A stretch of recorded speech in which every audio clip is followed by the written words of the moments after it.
Abnormal molar mass क्या है वो हमने देख लिया। अब जब एसोसिएशन या तो डिसोसिएशन हो तो जो मोलर मास मिलेगा बाय क्वालिटेटिव प्रॉपर्टीज़ वो तो एबनॉर्मल होगा ही। तो ऐसा क्या करें कि वो एबनॉर्मल नॉर्मल में कन्वर्ट हो जाए, मतलब जो रॉन्ग वैल्यू, रॉन्ग तो नहीं बोलेंगे लेकिन जो वेरिएबल वैल्यू मिल रही थी उसे नॉर्मल में कैसे कन्वर्ट किया जाए।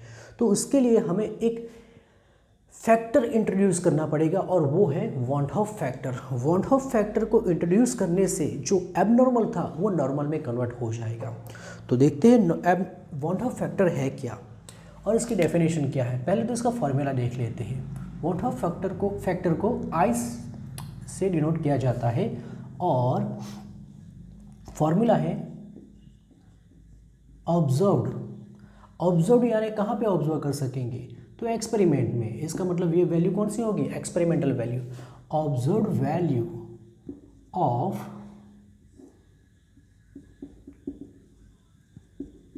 Qualitative properties.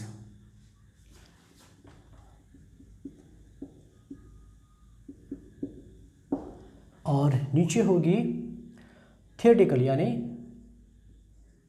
कैलकुलेट मतलब कौन सी होगी, थियोरेटिकल।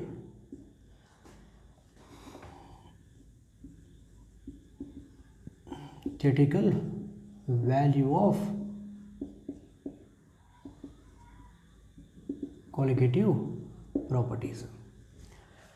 तो इसका मतलब कि वॉन हॉफ फैक्टर एक रेशियो है, क्वालिटेटिव प्रॉपर्टी लेकिन कौन सी, एक ऑब्जर्व जो कि एक्सपेरिमेंटल वैल्यू से मिली और दूसरी है कैलकुलेट। तो डेफिनेशन हो जाएगी it is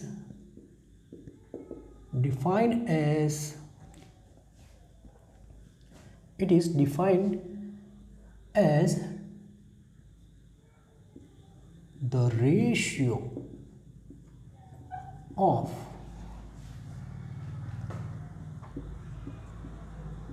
observed value of qualitative property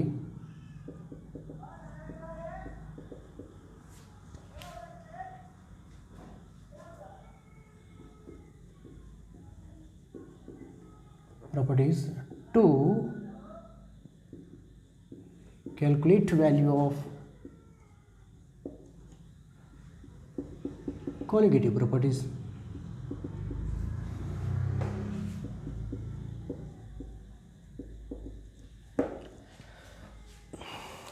आई को और भी वैल्यू से फाइंड आउट किया जा सकता है, जैसे कि ऑब्जर्व्ड। ओके ऐसा नहीं लिखेंगे नंबर ऑफ आयंस या तो particle, solute particle, number of ions particle after association या तो डिसोसिएशन, बराबर, और divided by number of particle before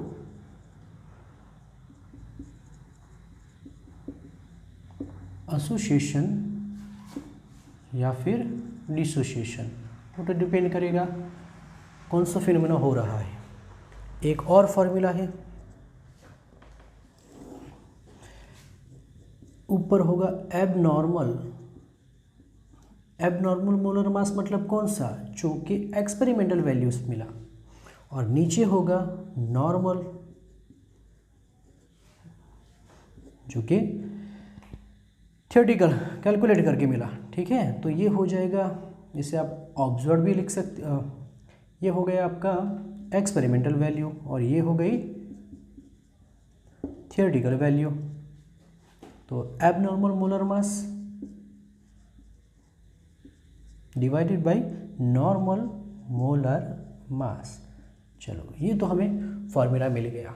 अब इसको यूज़ कैसे करेंगे, कैसे हम एबनॉर्मल मोलर मास को नॉर्मल में कन्वर्ट करेंगे।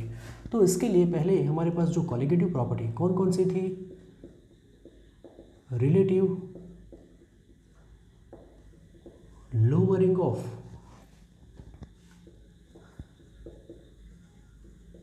Vapour pressure. तो उसका फॉर्मूला क्या था? फॉर्मूला था P01 minus P1 divided by P01 is equal to N2 N1 plus N2। बस ये फॉर्मूला में हमें ऐड करना है, इंट्रोड्यूस करना है वॉन हॉफ फैक्टर यहाँ पे। जैसे ही हम आई इंट्रोड्यूस करेंगे यहाँ पे जो भी कैलकुलेशन होगा, जो एबनॉर्मल मोलर मास था वो अब नॉर्मल में कन्वर्ट हो जाएगा, बस ये फॉर्मूला से। सेकेंड है एलिवेशन ऑफ बॉइलिंग पॉइंट। क्या था फॉर्मूला? याद करो, delta T B is equal to K B into M. तो यहाँ पे भी हम आई इंट्रोड्यूस करेंगे। फिर थर्ड फॉर्मूला था डिप्रेशन ऑफ फ्रीजिंग पॉइंट। तो वहाँ पे भी फॉर्मूला कौन सा था? Delta T F is equal to K F into M, बस आई इंट्रोड्यूस करना है। फोर्थ था ऑस्मोटिक प्रेशर, और उसके लिए फॉर्मूला क्या था? Pi is equal to C R T. तो आई लिख देंगे। तो जैसे ही हम ये फॉर्मूला में आई रखेंगे, जो एबनॉर्मल मोलर मास था वो नॉर्मल में कन्वर्ट हो जाएगा। बस अब देखना है कि ये वैल्यूज़ ऑफ आई कब कब चेंज होती है। ठीक है, जैसे कि if solute is non electrolyte, इसका मतलब ये हो गया कि सॉल्यूट ना तो एसोसिएट होगा ना तो डिसोसिएट होगा, तब आई की वैल्यू एग्जैक्टली 1 होती है। याद रखना, इफ सॉल्यूट गेट्स डिसोसिएट तब नंबर ऑफ आयन्स बढ़ेंगे तो आई की वैल्यू ग्रेटर देन 1 हो जाएगी। और इसी तरह इफ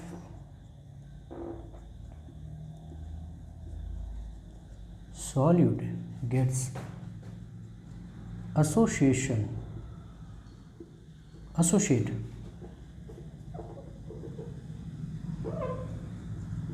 तो आई की वैल्यू, नंबर ऑफ पार्टिकल कम होंगे तो आई की वैल्यू भी कम होगी।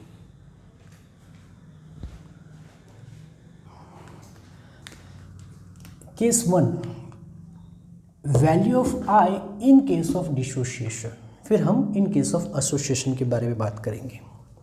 अब डिसोसिएशन में आई की वैल्यू कैसे ढूंढेंगे? तो उसमें भी 2 पार्ट है। First A part, for complete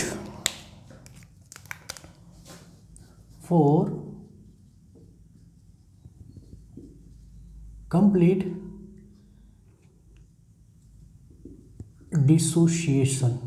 इसका मतलब ये हुआ कि आपका जो डिसोसिएशन हो रहा है वो 100% हो, तब की बात हो रही है। पहले तो फॉर कंप्लीट डिसोसिएशन के बारे में बात करेंगे। तो अगर कंप्लीट डिसोसिएशन हो रहा है तो आई की वैल्यू हो जाती है कितनी? Value of I is equal to number of ions. जितने भी आपको आयन्स मिलेंगे वही हो जाएगी आपकी आई की वैल्यू। फॉर एग्जाम्पल NaCl है। चलो बताओ NaCl में से कितने आयन अलग होंगे? एक तो Na प्लस NCl माइनस, तो नंबर ऑफ आयन कितने मिले? 2। तो यहाँ पे आई की वैल्यू हो जाएगी 2। उसी तरह अगर AlCl3 है तो बताओ कितने आयन्स मिलेंगे? Al3 + 1 मिलेगा और 3Cl माइनस, तो टोटल कितने होंगे? 3 + 1 = 4। तो आई की वैल्यू 4 हो जाएगी। या तो फिर K4 FeCN6 ये कॉम्प्लेक्स है, वहाँ से क्या अलग होता है? K+ अलग हो जाएगा 4 टाइम्स, एंड ये कॉम्प्लेक्स आयन अलग हो जाएगा, लेकिन वो 1 ही रहेगा। तो 1 + 4 यहाँ पे I की वैल्यू हो जाएगी 5। तो बात समझ में आई। फॉर कंप्लीट डिसोसिएशन, जब 100% डिसोसिएशन होगा तो I की वैल्यू नंबर ऑफ आयन्स जितनी हो जाती है। लेकिन B फॉर इनकम्प्लीट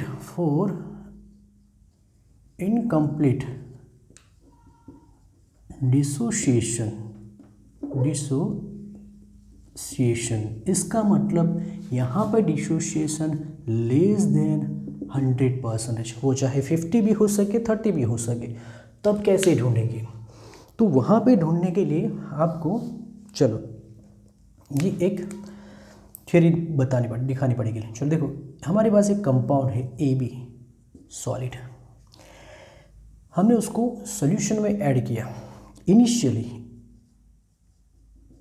इनिशियल इसके मोल हमने ले लिए 1 मोल। ध्यान से देखो, जैसे ही वाटर में ऐड किया वो डिसोशिएट होता है A+N B- में। 100% नहीं, वो 30 भी हो सकता है 50 भी हो सकता है, ठीक है। Suppose degree of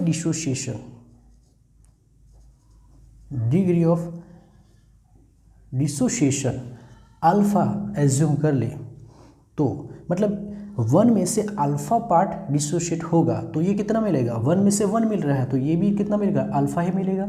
initial value तो इसकी कितनी थी? 0, लेकिन after dissociate degree of dissociate अगर अल्फा हो तो ये अल्फा होगा और ये 1 - अल्फा होगा। नाउ एट इक्विलिब्रियम वैल्यू कितनी हो जाएगी? नंबर ऑफ आयंस के नंबर ऑफ पार्टिकल की वैल्यू कितनी हो जाएगी?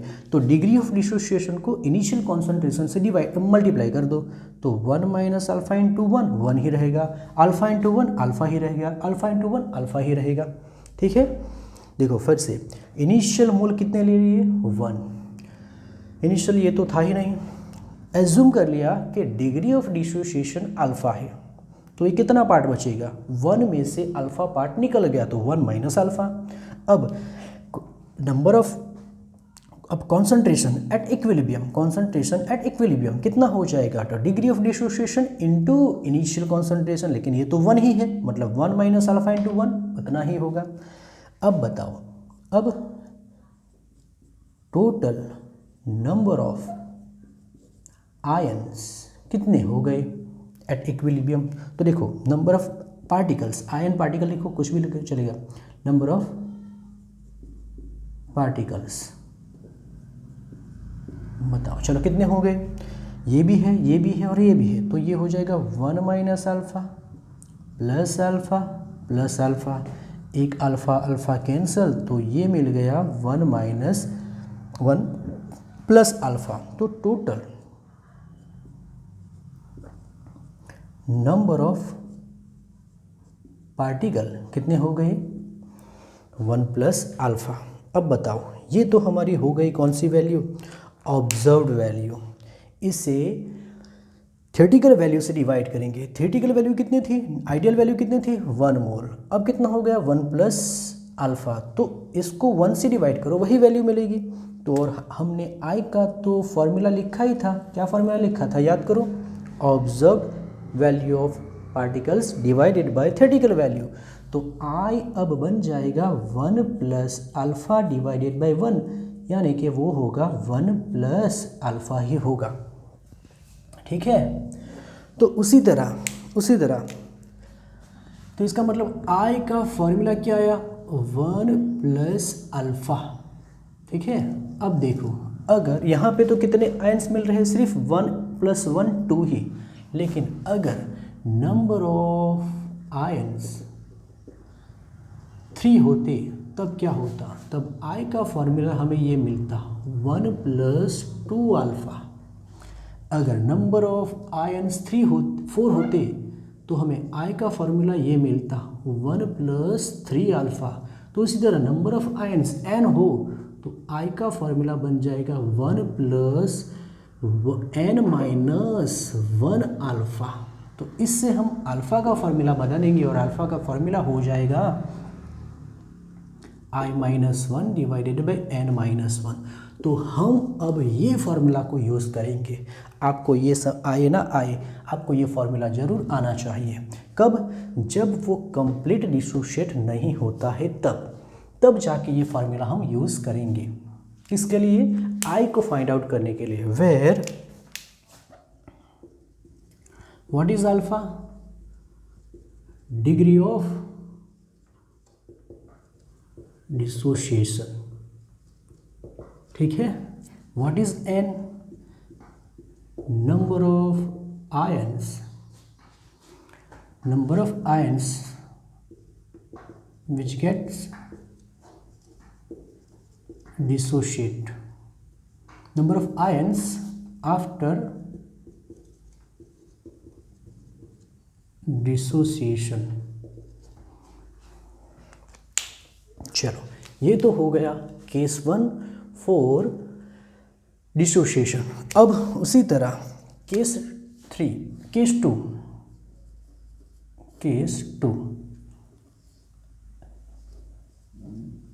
value of I in case of association,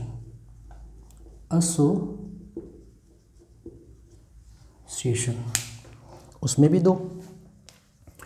भी टू पार्ट है। First A for complete association,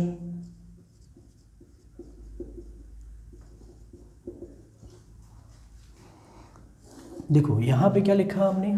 for complete dissociation I is the number of ions. तो यहाँ पे भी ऐसा ही होगा,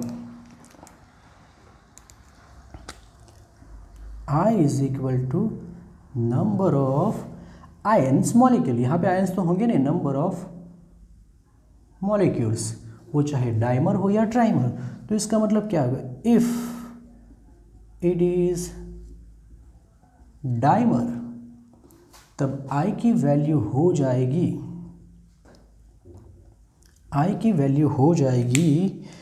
1/2। जितने भी आपने ऐड किए थे उससे आधे, क्योंकि 100 ऐड किए होंगे तो वो बन जाएगा 50। If it is trimer then I की वैल्यू हो जाएगी 1/3, और इफ इट इज टेट्रामर तो I की वैल्यू 1/4 हो जाएगी, ठीक है। कब? ये फॉर कंप्लीट एसोसिएशन, मतलब कि 100% एसोसिएशन हो तब की बात है। कॉपी करो।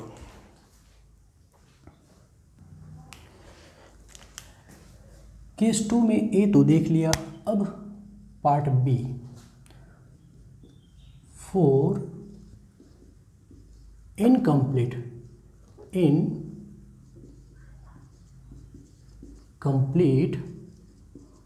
एसोसिएशन।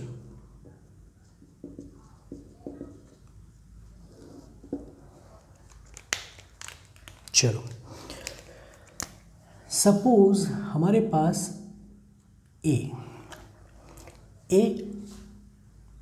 कंपाउंड है, उसे हमने सॉल्यूशन में ऐड किया। अब ये आप बोल सकते हो डाइमर बन रहा है, ट्राइमर बन रहा है, टेट्रामर बन रहा है। तो क्या हो जाएगा? डाइमर में क्या लिखा था हमने? A2, तो हमने बोल दिया कि वो पॉलीमर हो रहा है, यानी N लिख देंगे, ठीक है। तो इनिशियल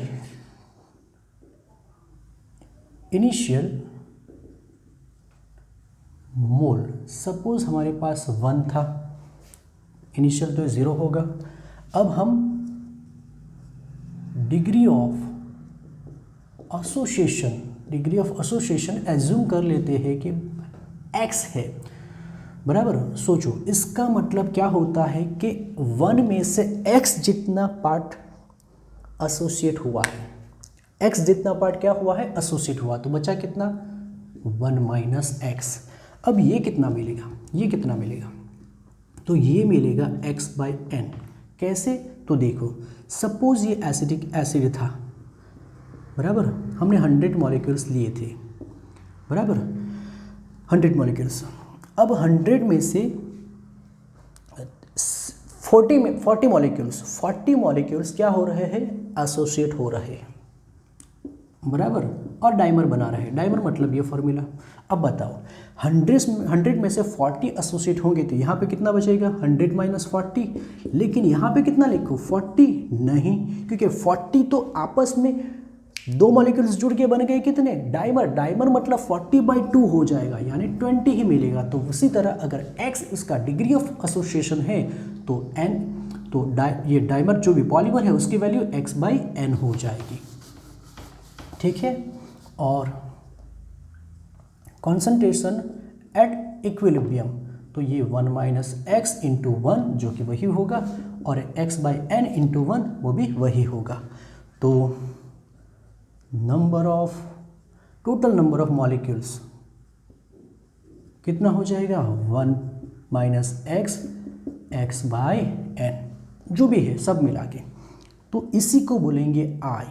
तो I is equal to 1 minus x/n divided by initial value, लेकिन वो तो 1 ही है, तो ये हो गया I का फॉर्मूला।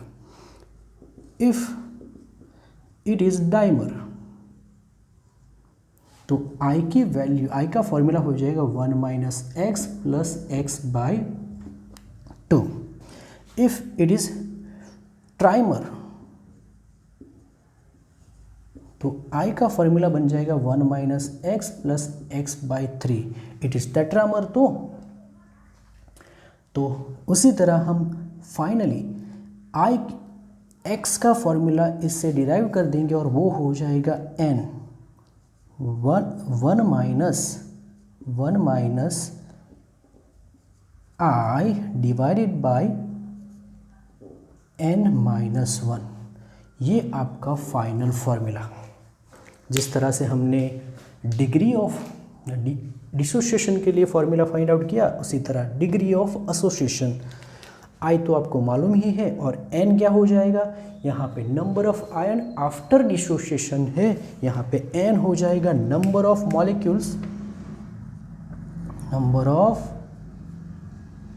मॉलिक्यूल्स आफ्टर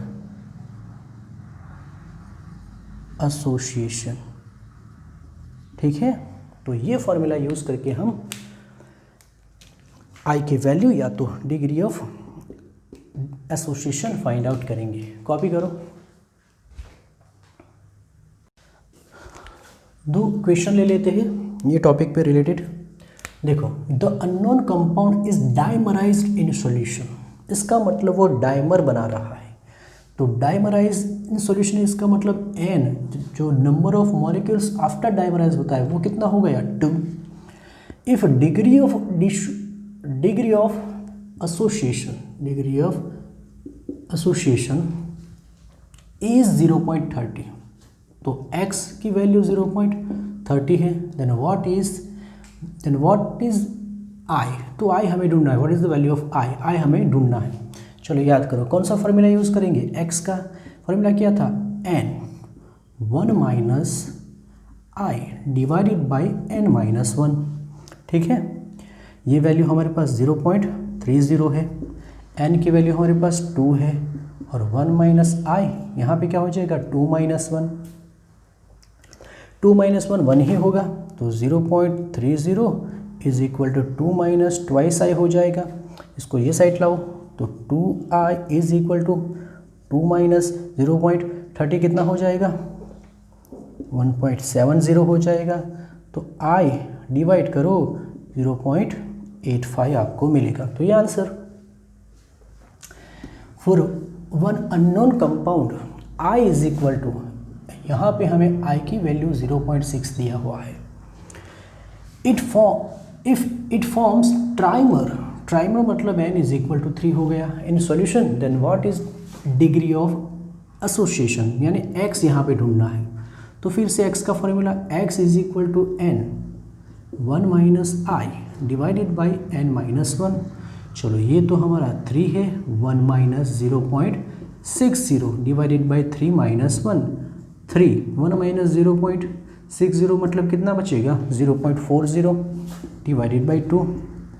ये हो जाएगा 1.20 डिवाइडेड बाय 2 यानी 0.60 ही आंसर यहाँ पे आएगा। ठीक है, तो ये हो गया वांट ऑफ फैक्टर पे रिलेटेड क्वेश्चन।